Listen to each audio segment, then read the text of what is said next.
Recording in progress. Assalamualaikum warahmatullahi wabarakatuh. Nama saya Nova Fiza Putri akan mempresentasikan materi mengenai transportasi, pertanian, dan pembangunan daerah pedesaan. Arti penting kemajuan sektor pertanian dan pembangunan daerah pedesaan.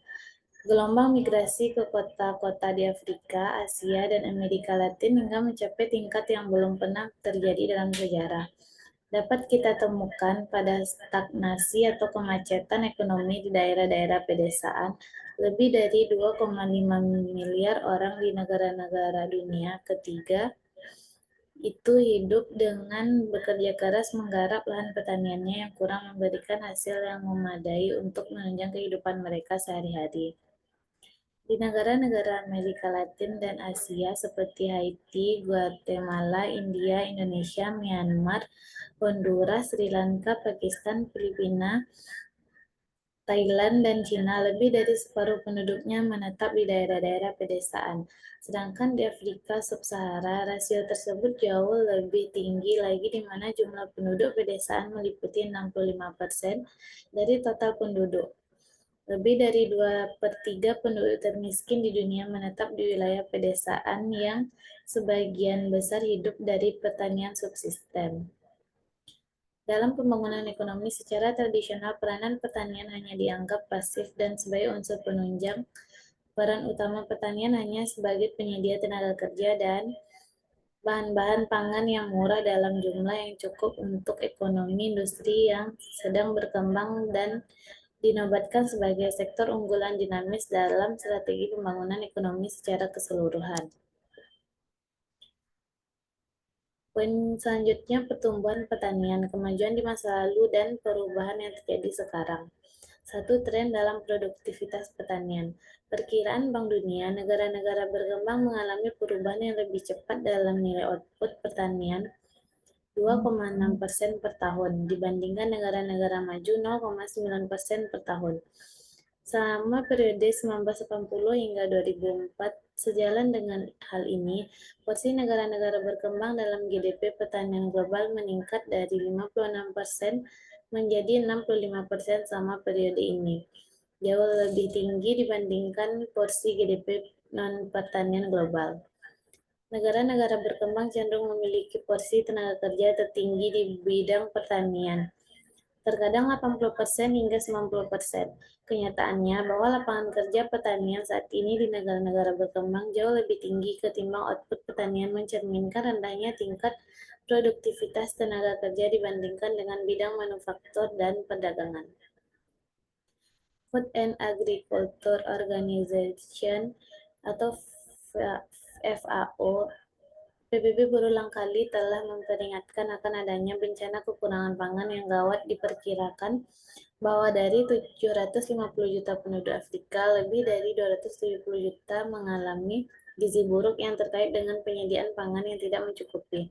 Hingga 2007, usulan untuk mencanangkan revolusi hijau baru di Afrika seperti yang berhasil diterapkan di Asia, yang sebelumnya kurang begitu didengar, mulai diperhatikan di mana para pelaku sektor publik, swasta, dan lembaga nirlaba melibatkan diri, termasuk dukungan penuh dari Aliansi Revolusi Hijau Afrika atau AGRA, yang diketuai oleh mantan Sekretaris Jenderal FBB Kofi Annan. Yang kedua, kegagalan pasar dan kebutuhan akan kebijakan pemerintah. Salah satu tantangan yang paling penting bagi pertanian dalam pembangunan adalah menetapkan peran pemerintah dengan baik.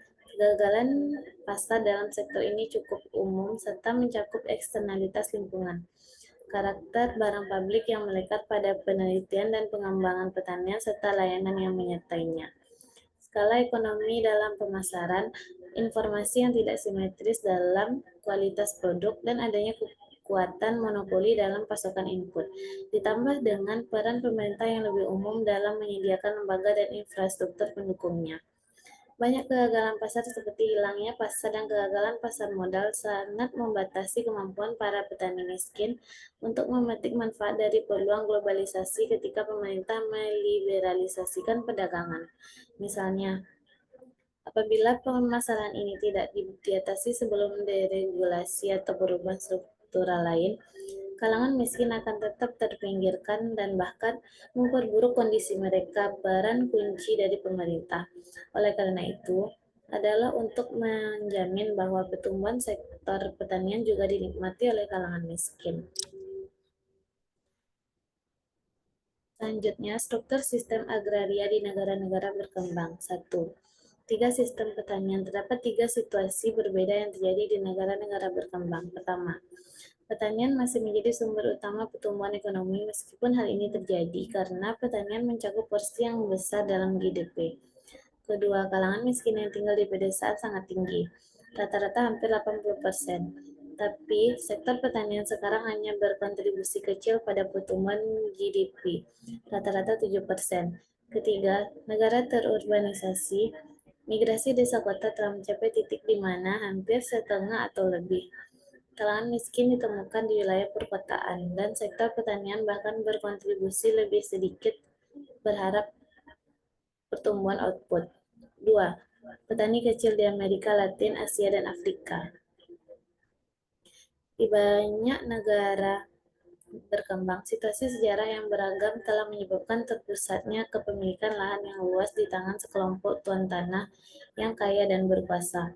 Pola kepemilikan lahan yang sangat timpang mulai mudah ditemui di negara-negara Amerika Latin dan sebagian negara-negara di anak benua Asia.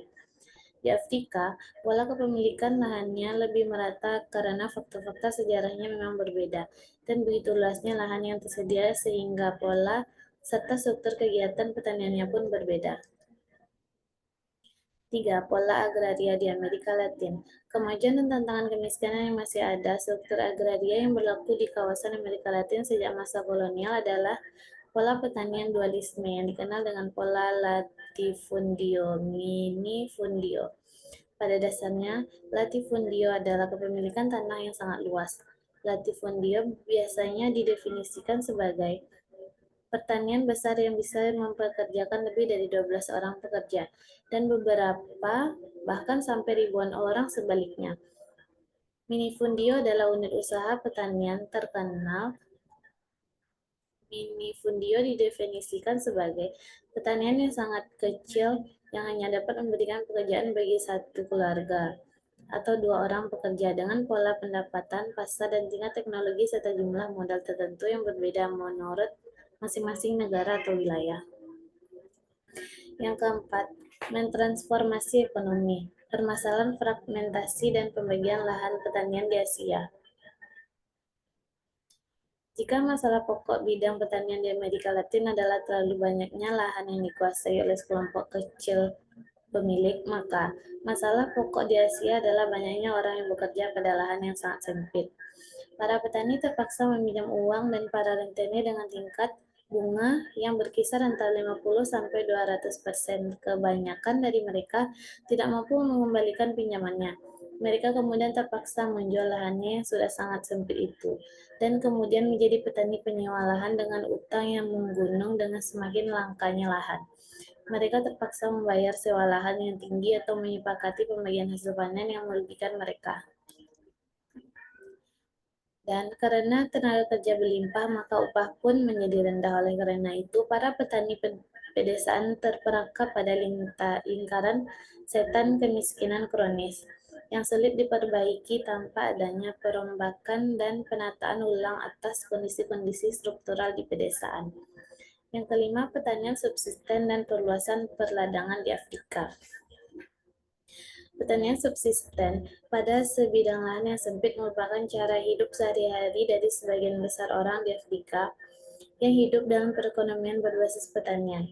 Karakteristik pertanian subsisten dengan produktivitas yang rendah dari kebanyakan petani tradisional Afrika merupakan akibat dari kombinasi ketiga kekuatan historis yang membatasi pertumbuhan output pertanian.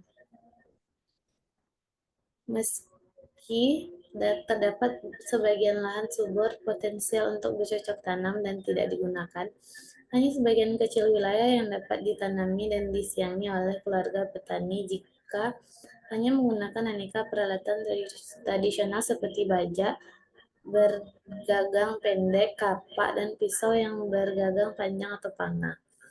Dengan masih terbatasnya jumlah lahan yang dapat ditanami oleh para keluarga petani akibat keterbatasan teknologi produksi tradisional, maka lahan yang sempit ini cenderung digarap secara intensif. 3. Tenaga kerja yang sangat langka selama masa tersibuk pada musim tanam, yaitu masa penyiangan dan penanaman. Sedangkan pada waktu-waktu lainnya, sebagian besar tenaga kerja justru dalam kondisi setengah menganggur. Peran penting perempuan diperkirakan bahwa selain tugas-tugas rumah, perempuan juga menyediakan 60% hingga 80% tenaga kerja pertanian di Afrika dan Asia, serta sekitar 40% di Amerika Latin. Akan tetapi, banyak di antara pekerjaan mereka secara statistik tidak kasat mata atau sulit dihitung. Karena perempuan memang tidak menerima upah atas pekerjaan yang mereka lakukan, karena ketika jumlah total penduduk melonjak sehingga lahan semakin sempit, perempuan harus menghabiskan lebih banyak waktu untuk pergi ke dan kembali dari ladang sering kali di iklim yang sangat panas dan mempersulit tugas yang harus mereka jalankan. Selain mengurus tanaman komersial, para perempuan seringkali membuat kebun sayur mayur kecil di pekarangan rumah untuk menambah bahan hidangan keluarga. Meskipun nilai tunainya kecil, hal ini seringkali mewakili salah satu komponen penting dalam total sumber daya yang tersedia bagi perempuan. Studi menemukan bahwa sebuah proyek kemungkinan besar bisa mendapatkan keterlibatan perempuan ketika sumber daya ditempatkan secara langsung di bawah kendali perempuan.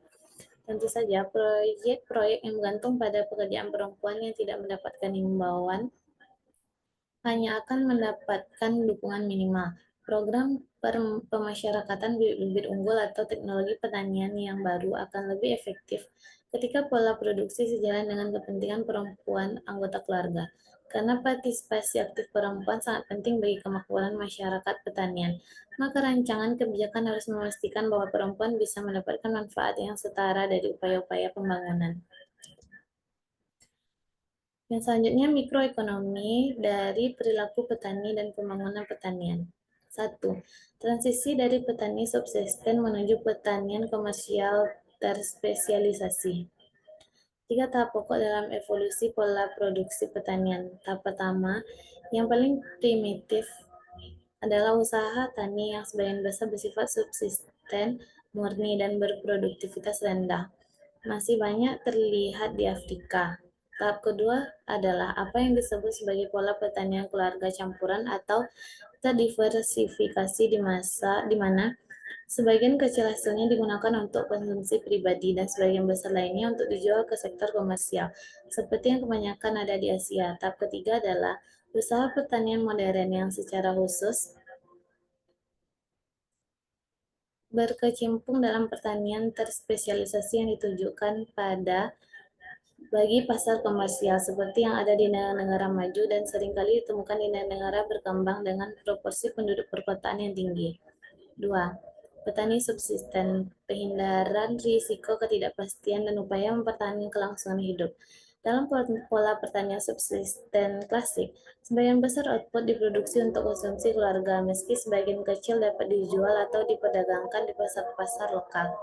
Dan beberapa makanan pokok atau staple food, umumnya makanan pokok mencakup gandum, barley, sorghum, padi, kentang, atau jagung, menjadi sumber nutrisi utama. Tingkat output dan produktivitasnya rendah karena hanya oleh sebagian menggunakan metode produksi serta peralatan tradisional yang serba sederhana. Investasi modal minim, sedangkan faktor-faktor produksi utamanya adalah lahan dan tenaga kerja.